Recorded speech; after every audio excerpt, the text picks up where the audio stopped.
This is Retail Tomorrow on Morning Newsbeat, a regular conversation about the people, strategies, and technologies that are reshaping the world of retail tomorrow.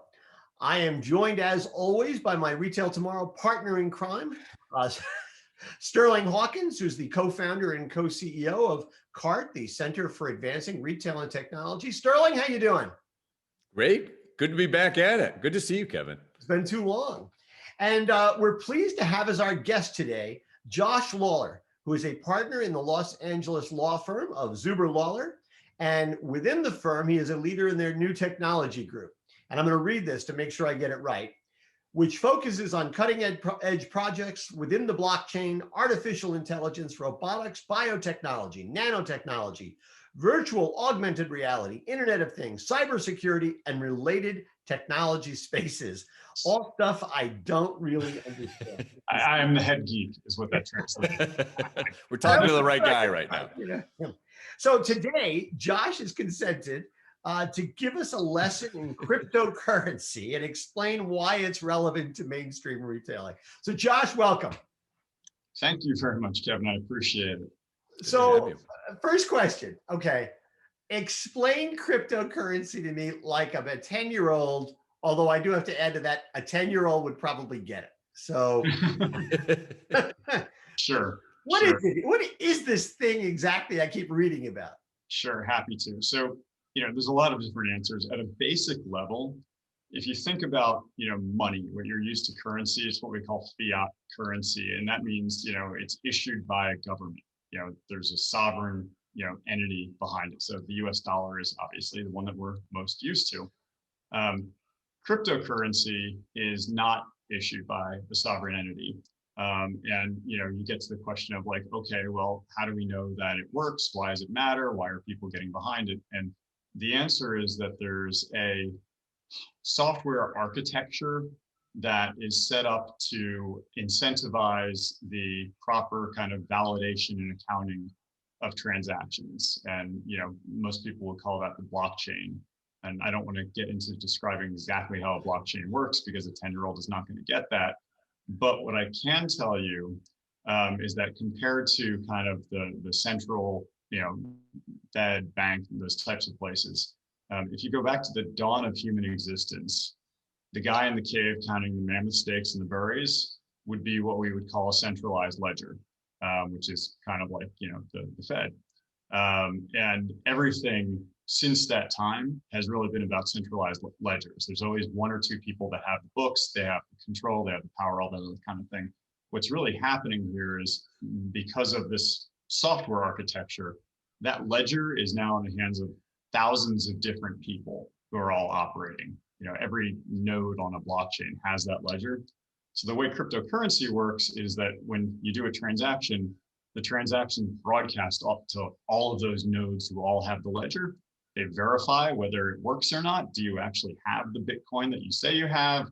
Is it a valid address you're sending it to? Yes, yes, great. Over 50% of them say yes, done, and they send it down the chain to be executed and written into the blockchains, and then they basically all get a copy of that transaction added to their ledger. So the key thing is nobody controls the ledger. It's public.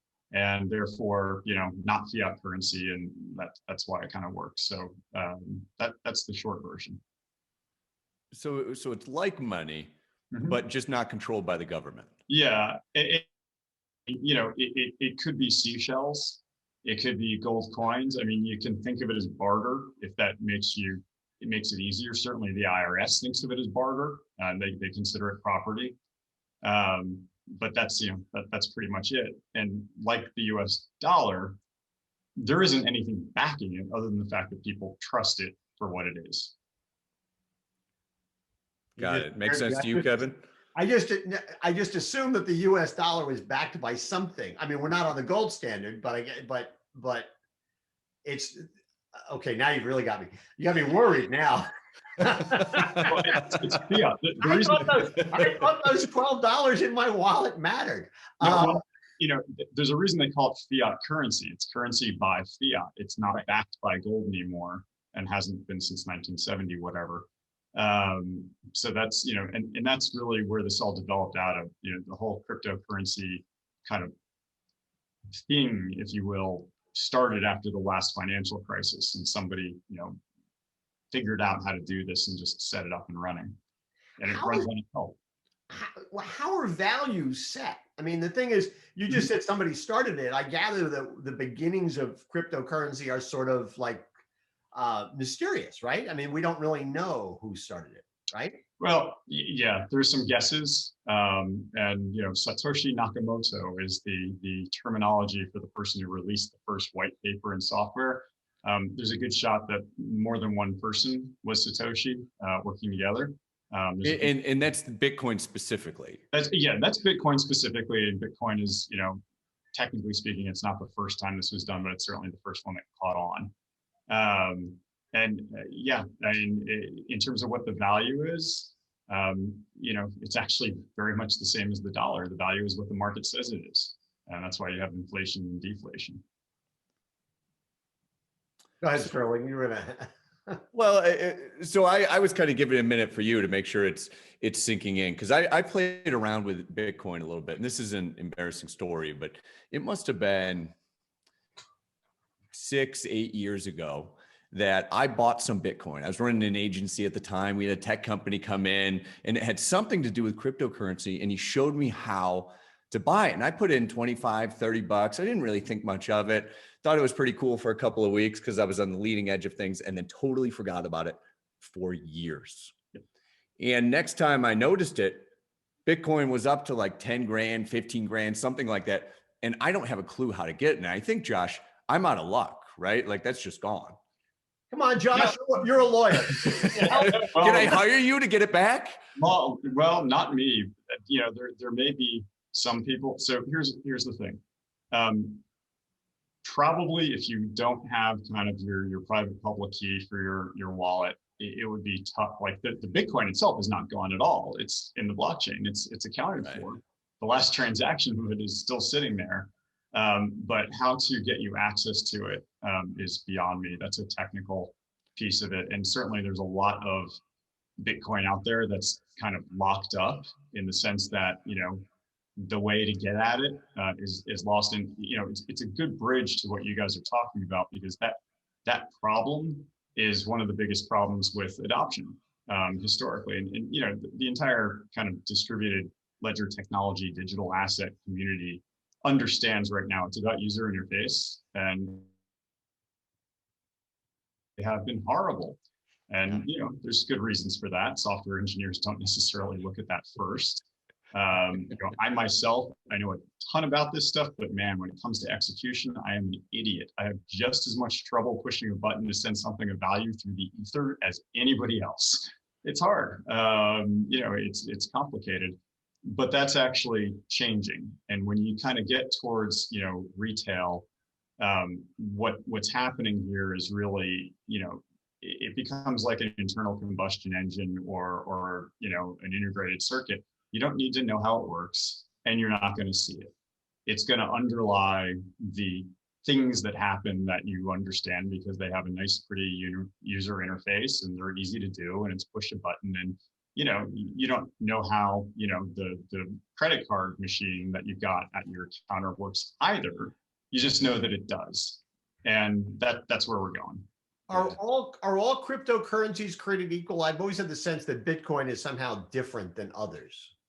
So that is a very long answer to that question. The short version is not only aren't they all created equal, they don't run on the same architecture, they don't have the same use cases. Bitcoin was created to be a medium of exchange for transactions. Somebody bought a Papa John's pizza with it. That was kind of the story of that. That would be a $10 billion pizza these days. But it's actually not good for that use case because it's too slow and it's too expensive. You've probably heard about how much power it takes to run Bitcoin right now. And that pizza now, like even if you bought it in the one whatever fraction of a Bitcoin, it would take $40 to make the transaction go through, and it would take 20 minutes. So that's obviously not practical for retail. So Bitcoin has evolved from that use case. There are other cryptocurrencies that are developed for that use case, and right now none of them are fast enough to compete with Visa. So, you're not going to see user adoption at the retail world until it's fast enough and robust enough for, that volume of payments. So this might be a stupid question, but if you can't use Bitcoin to buy things, what's the point? Is it just purely to hold on value? Because I think not too long ago, Tesla just started taking Bitcoin, if I'm not mistaken. Maybe that was 6 months ago, right? They did. Although, and I'm a big Tesla fan, but I will say with Musk, you really can't take anything at face value. Is it just a PR stunt? How that operates, but here's the thing: for a large transaction like buying a Tesla, it can make sense because that $40 transaction charge doesn't matter within scope. But if you're going to buy a pizza, not so much. The thing about it, and I always hesitate saying this, I'm not a fan of Bitcoin because its original use case doesn't make sense. So what's happened now is that it's considered a store of value, digital gold, and that has been something I've personally been fighting against because everything is a store of value. We've got 1,000 some odd other cryptocurrencies, all of which are able to be stores of value if you want to look at it that way. But kind of the world has caught on. You've got the institutions that are now doing things like ETFs and recommending an allocation in your portfolio and all those other types of things. So Bitcoin is kind of the blessed one based on it being there. I'd say it's the trademark, but it's not because there's no issuer, so it's not really a mark, but the name, if you will. And that's the one. So therefore, it's become kind of investment grade. That does not make it good for retail transactions, though. So retailers don't need to worry about taking Bitcoin necessarily, because I think that's been a lot of the conversations I've had with, at least on the retail side. It's what do we need to know about Bitcoin, Okay. and do we need to take it? Yeah, well, it sounds like the answer is no. And to just piggyback on that, are there other cryptocurrencies that have either been started or could be started that Walmart, for example, should be thinking about taking at their front end? So there's three paths we can go down here. Simple short paths. Path number one with Bitcoin and certain other ones: do yourself a favor and get a service provider. There are a few different companies that you can sign on with who will take Bitcoin for you and transfer it into fiat currency, take a small spread and deposit it in your account. Not too different than what a credit card company does when you get right down to it. That is what our law firm does. For instance, our law firm does accept Bitcoin for payment. We never see the Bitcoin, we see dollars. But we give them an address to send Bitcoin to, and our service provider sends us dollars, and that's great. And certainly any retailer who wants to can do that pretty darn easily. Okay.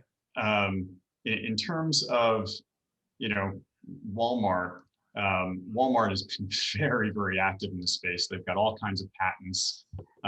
It would not surprise me to see a wall coin as a likely possibility. So that would be a Walmart-backed cryptocurrency. Yeah, backed is maybe the wrong word. Minted maybe would be the way I'd put it. But it's very much, they can be used like loyalty points. And I've got an article on Medium on this that's really kind of fun. But if you picture Walmart, and they've gotten into the payday loan and check cashing world, Walmart can set things up so that they know when you're going to cash your check. They know your purchase history. They can send you an email the night before that says, chicken wings are on sale. They can give you, cash back in the form of wall tokens, which don't cost them anything because they minted them in the first place. But it really does there's some amazing different models that are applicable in retail. And then the last piece of it that I would throw out there is, I expect that most of the governments sooner or later are going to have their own digital currencies that are, probably backed on some type of blockchain technology. So the Digital Dollar Project is very real. It's led by a guy named Chris Giancarlo, who is formerly the head of the CFTC, Commodity Future Trading Association, Commission. Bad when lawyer messes up the acronyms. Anyways, it's a very real thing, and the Fed is studying it, and a lot of other countries have come out with their own digital fiat currencies. And certainly from a retail perspective, the question isn't going to be, should you take it if it goes in that direction? The question is going to be, how can you not take it if you don't want to take it? I mean, the thing to recognize about all this stuff is that the IRS should love it because tax hates cash. We're talking about transaction records for absolutely everything. Well, hasn't China actually launched its own digital currency, or it's in the process of doing it right now? It's been in the process for a long time, and I don't know exactly where they are with it. Yeah. And obviously, China, by virtue of it being China, it's sometimes hard to tell where they are in the process. But yeah, the digital yuan is definitely that's a real thing. And they would run parallel to cash, presumably. It's not one for the other, or do you see a world where it's all basically crypto? So I don't think anybody's going to instantly say cash has no longer got value.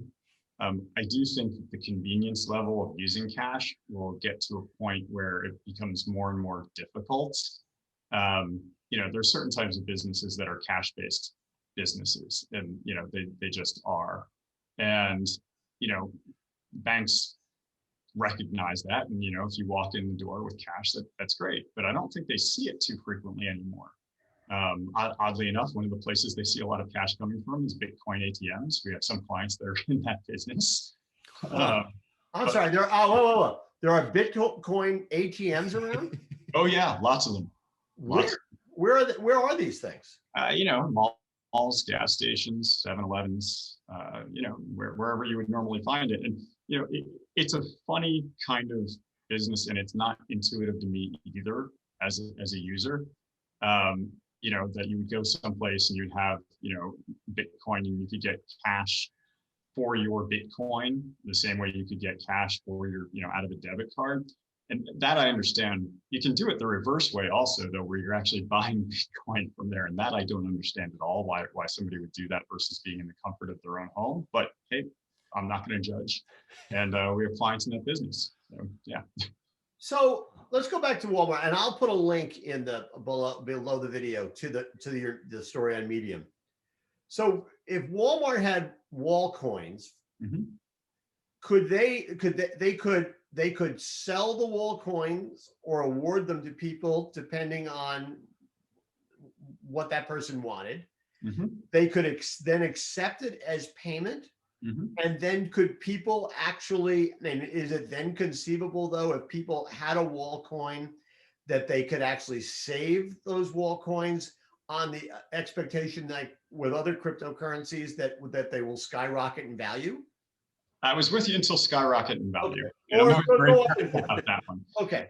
So everything else that you said was a yes, and I'll even go one further, which is that Walmart's also in the remittance business. And one of the things about the digital assets is they cross borders really easily. So where MoneyGram might take a giant fee and take time and everything else, it's very easy to send a digital asset across borders. And Walmart does have a remittance business, I believe. And, if they wanted to use their own token in that remittance business, they absolutely could. Now, Walmart would have a choice to make.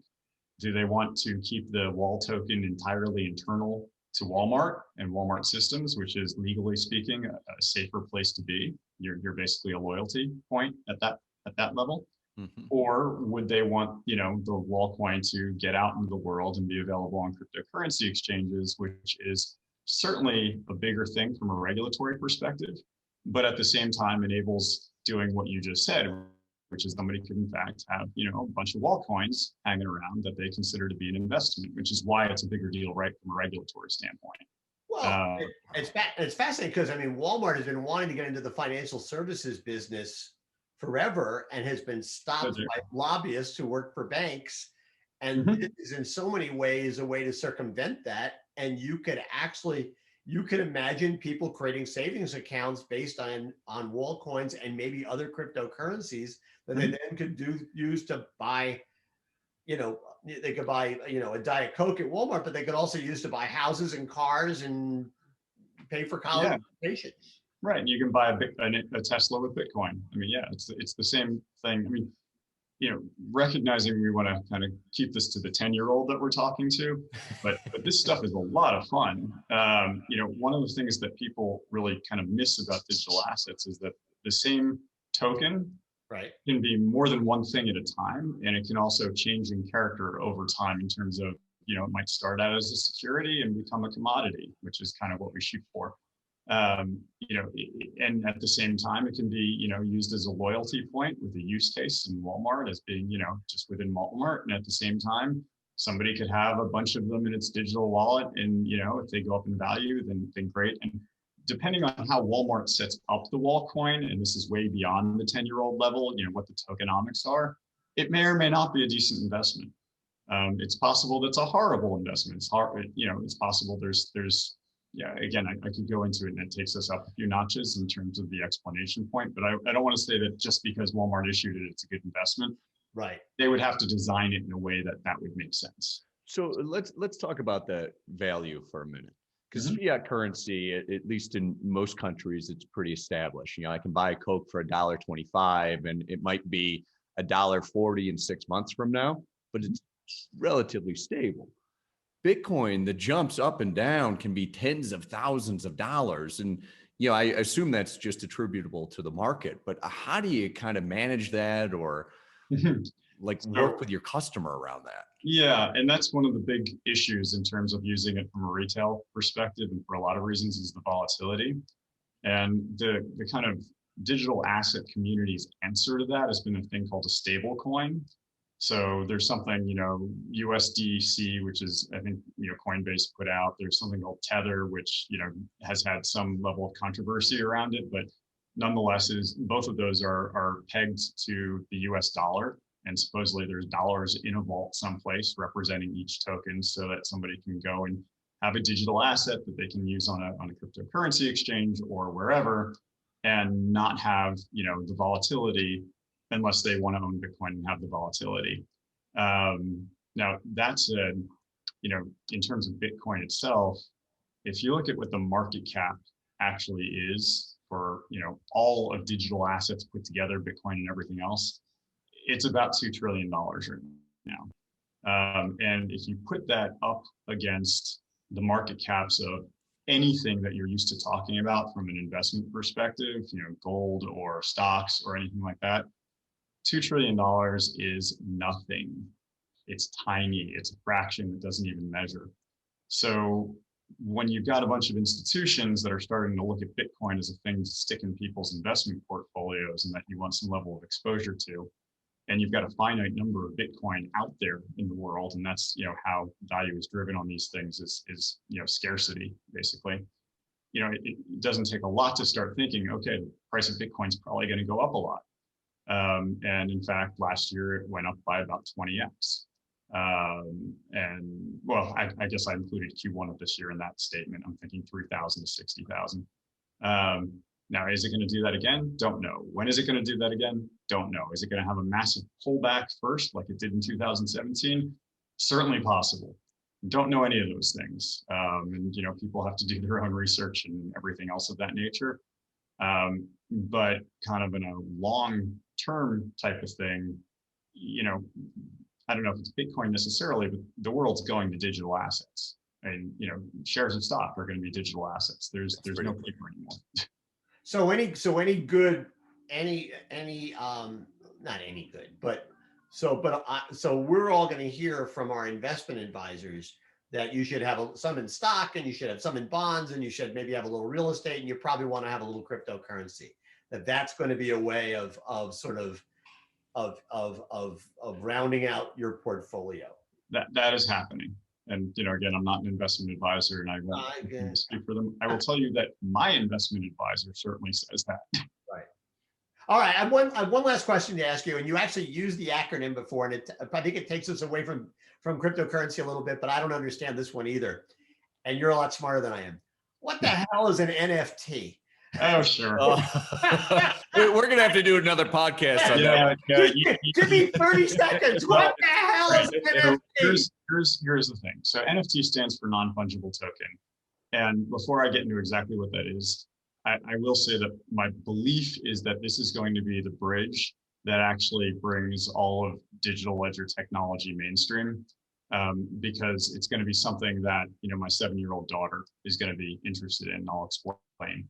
So typically speaking, if you look at like a typical cryptocurrency, one Bitcoin is just like the next Bitcoin. They're indistinguishable and other stuff. So a non-fungible token, the difference is that it is not indistinguishable from the next one. It is specific that there is this particular electronic token that's got a particular identification on it, and it is what it is. Now, it could be the same as 200 other non-fungible tokens that equate to the same stuff. So you can think of that as like limited edition art, if you will. Right. There's 200 copies of it. They're all signed and numbered. That works. You could also think of it like a VIN number on a car. You know, there's a lot of VIN numbers out there, but each one is a unique indicator for a car. Now, all a non-fungible token is a unique indicator for something. And, you know, the amount of memory in these things is not huge. In some cases, you could put a piece of art into an NFT and have that actually be it. But usually, and that's happening, right? Because there are people creating pieces of art, and they're going for tons of money.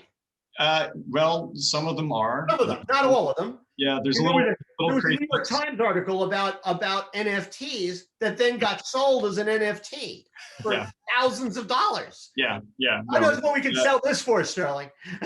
You know, I mean, you could business. You know, it's you could get an app on your phone and create an NFT, and for $50, which is about what it costs in crypto, you know, Ethereum, like stuff I won't go into, you can put an NFT up. There is a Josh Lawler NFT that one of the conferences I spoke at, you know, for charity, put all the speakers there. And I have to admit, I'm a sucker for a vanity play. I spent $10 and I own the Josh Lawler NFT. It's the only one I own. But the point is, though, that when my 7-year-old daughter gets, you know, a profile on social media, thankfully not Facebook yet, because we're still, you know, able to constrain things. You know, if she wants to buy a piece of digital art to stick on a profile, or, you know, if we're talking virtual reality, you can really get into what digital art looks like. You're probably buying an NFT.